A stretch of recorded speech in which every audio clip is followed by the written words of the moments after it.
2026 সালে বিজেপি সরকার ক্ষমতায় আসার পর একটা বিল পাস করা হয়েছে, সেটা হচ্ছে গুন্ডা দমন বিল, যেটার অফিসিয়াল নাম হচ্ছে West Bengal public safety and control of anti social activities bill 2026।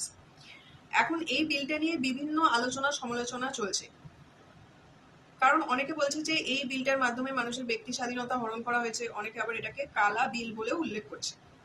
কিন্তু কেন এই বিলটার মধ্যে এমন কি আছে যেটার জন্য আর কি এই বিলটা নিয়ে এত সমালোচনা হচ্ছে? মেন দুটো তিনটে কারণ। সেটা হচ্ছে, এই বিলের মাধ্যমে যদি কোনো ডিস্ট্রিক্ট ম্যাজিস্ট্রেট বা পুলিশ কমিশনার মনে করেন যে কোনো ব্যক্তি সন্দেহজনক বা সে সোসাইটিতে মানে কোনো ডিস্টার্ব সৃষ্টি করতে পারে, তো তাকে 12 মাস বা 1 বছর পর্যন্ত তিনি জেলে রাখতে পারেন, আটক করে রাখতে পারেন। এবং তার সেই লোকালিটি থেকে, যে লোকালিটির মধ্যে সে সেই ক্যাওসটা সৃষ্টি করছে, সেই লোকালিটি থেকে তাকে বহিষ্কার করতে পারেন, মানে প্রিভেন্ট করতে পারেন যে এই লোকালিটিতে তুমি ঢুকবে না। এবং তার সাথে তার যে যাবতীয় সম্পত্তি, অর্থ, সেগুলো পুলিশ বাজেয়াপ্ত করতে পারে। পুলিশ বলতে মানে কে বাজেয়াপ্ত করতে পারে, সেখানে একটা বলা হয়েছে যে হয় ডিস্ট্রিক্ট ম্যাজিস্ট্রেট হতে হবে তাকে, বা commissioners of police or authorised police officer. এবং সেই অথরাইজড পুলিশ অফিসারের র্যাঙ্ক যেন ডেপুটি ইন্সপেক্টর জেনারেলের থেকে কম না হয়। মানে একটা লেভেলের র্যাঙ্কের পুলিশ অফিসার বা ডিস্ট্রিক্ট ম্যাজিস্ট্রেট পর্যন্ত তারা এই ডিসিশনটা নিতে পারেন যে কার ওপর এই চার্জটা আনা যাবে।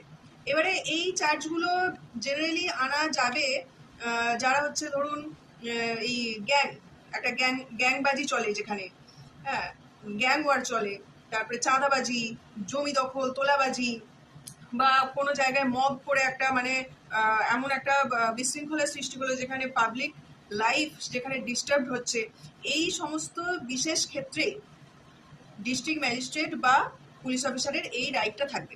এবারে এখন বলা যেতে পারে যে এই আইনটা কি ঠিক না ভুল। এবার দেখুন, যদি এরকম কোনো পরিস্থিতি থাকে যে সেই পরিস্থিতিটাকে কন্ট্রোল করার জন্য ম্যাজিস্ট্রেট বা পুলিশ অফিসারের হাতে যদি একটা পাওয়ার দেওয়া থাকে, সেটা খারাপ কিছু নয়। যার তার হাতে তো পাওয়ার দেওয়া হচ্ছে না, আমাদের ডিস্ট্রিক্ট ম্যাজিস্ট্রেট বা পুলিশ অফিসারের হাতে পাওয়ারটা দেওয়া হচ্ছে। এবারে এই পাওয়ারটা যদি তারা সঠিকভাবে ইউটিলাইজ করে, তাহলে এই আইন মানে এই আইনের অনেকগুলো ভালো রেজাল্ট আমরা পেতে পারি, যদি এটা খারাপভাবে কেউ ইউটিলাইজ না করে। ঠিক আছে, আমরা এক্সপেক্ট করব যে যে সমস্ত পুলিশ অফিসার এবং ডিস্ট্রিক্ট ম্যাজিস্ট্রেটের হাতে এই পাওয়ারটা থাকবে, তারা যেন সঠিকভাবে এই পাওয়ারটাকে ইউটিলাইজ করে, তাহলে